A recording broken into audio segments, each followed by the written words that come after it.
Hey creators. Now, I know so many of you get stuck at this exact same point where you have worked super hard, where you have built up your audience, but you're just not sure how to turn your community into actual income. Now, the good news, I got a roadmap for you. In this episode of the Creators Corner, I'm going to show you how to transform your followers into paying supporters the right way. Let's get into it. All right, y'all, welcome back to the Creators Corner. I am Breezy, the creator, and today we finna get into some gems. We're gonna be starting off talking about why we prefer supporters over followers and what the true difference is. Now, in my opinion and in mine alone, okay, whatever, I believe that followers don't always mean revenue. Like that, and that's a fact. Like, that's not even an opinion, that's a fact. But supporters are the people who value what you create so much that they are willing to invest in it and in you.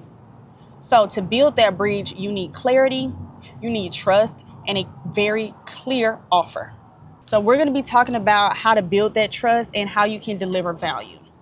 Now, people pay for content, of course, that solves problems, that inspires, or that entertains them consistently.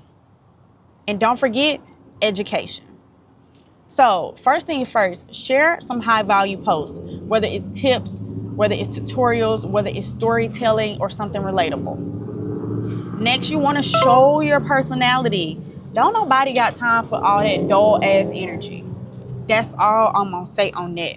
Let people connect with you. Be who you are, because that's what's going to draw out your true supporters. Being someone else will get you followers. Being yourself will get you supporters. Point blank. And of course, y'all, we gotta engage. I'm so sick of y'all feeling like y'all so much bigger than the dang on program. Like you shouldn't be responding to the people who comment on your stuff or people who inbox you asking you questions, although sometimes they are rhetorical. It is our job to make sure that we have done enough, given enough information to answer those questions. And if we haven't and they still have them, that must mean there's something in our content and our delivery that's not translating. And it is okay to reiterate that and to continue to give them the answer in the manner that they're going to receive it. Okay? You're not bigger than the program. All right, so next step would definitely be all about making sure you're creating an offer. So I want y'all to take a moment, right? Think about, what does your audience actually need? Okay, what is a need? Not a want, but a need. So do they need exclusive content? And again, I know some of y'all gonna hop in here and be like, nobody needs that. Some people do need that from certain people. So do they need that content? So do I need to have a Patreon, a membership, or some type of subscription club? Okay. Do they need templates, guides, or digital tools to succeed? Do they need coaching and workshops and shout outs because they weren't hands-on and need that motivation? Or merchandise and small tangible products, right? Make the offer super clear, and it needs to be really easy to navigate and access. So use the link in bio or pinned post methods.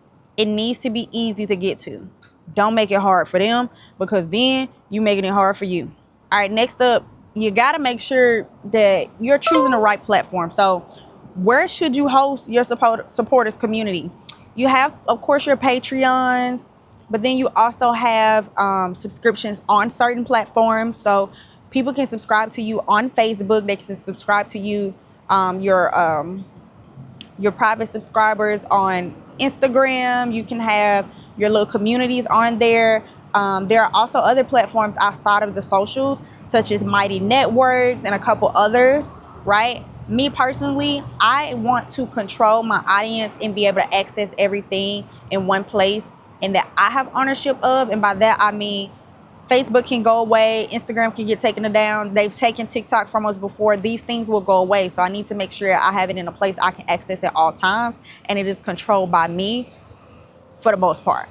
So for me, I use my website. And so now the only controlling factor would be my hosting or domain. My hosting site would be the only thing that has control outside of myself. And I don't think they're going nowhere, because the hosting sites, everybody in the world use them, right? So I don't think they're just going to dissipate as much as I have seen social medias go away or be blocked or profile locked out and things like that. So that's what I mean by choosing the right platform. So you know, your Patreons or Buy Me Coffee, for reoccurring memberships. Ko-Fi is one that I have heard of. I don't have experience with that, so do as you will. Do your own research. Gumroad is another one, for one-off supporters or products. And then you have your private Discords, your Facebook groups, and your Mighty Networks, right? So pick one that fits your style and your audience, and make sure it's somewhere you can be consistent now. All right. And then last but not least, launch and promote authentically. Be unapologetically and authentically yourself. Okay, start small. Invite your biggest fans and your biggest supporters first. And then share why you are launching this thing, right? Why you're creating and launching this community in this space. What they will get, how it helps you to continue and keep creating. And then just keep talking about it from there. But make sure you do it in ways that's going to show them why it's valuable to them, not to you. We already know that. All right, y'all. So followers, like I said, followers are amazing, but paying supporters are what's going to sustain your creativity in the long run, especially if you want to earn and create an income for yourself in this. So without further ado, it's time for homework. We got homework. All right, so for this week's homework, what do I want y'all to do? Let's see, what we're going to do for homework. All right, outline one offer. Not the flag screaming up there. All right, so what I want y'all to do for y'all homework is outline one offer that you're going to create for your audience this week. Do it this week, okay? Even if it's a simple, like you're going to give out free tip sheets or free content planner guide, or if you're going to give them behind the scene memberships or something like that. Just one thing. And then comment below what you're going to start with and what platform so that we can cheer you on. So again, for your homework, you're going to give us what's that one offer you're going to give to your paying supporters or your supporting investors. Okay, what are you going to give to them? And then what platform are you going to do it on? Comment that below. Comment that below so we can help and support you. Help and support you. Anyway, I hope this video was helpful. If it was, please like, share, comment, and subscribe. You know, hit that notification bell because next Monday, class is back in session, 10 a.m. Central Standard Time, the Creators Corner. Don't miss it. I'm going to whoop y'all butt. Okay? Bye.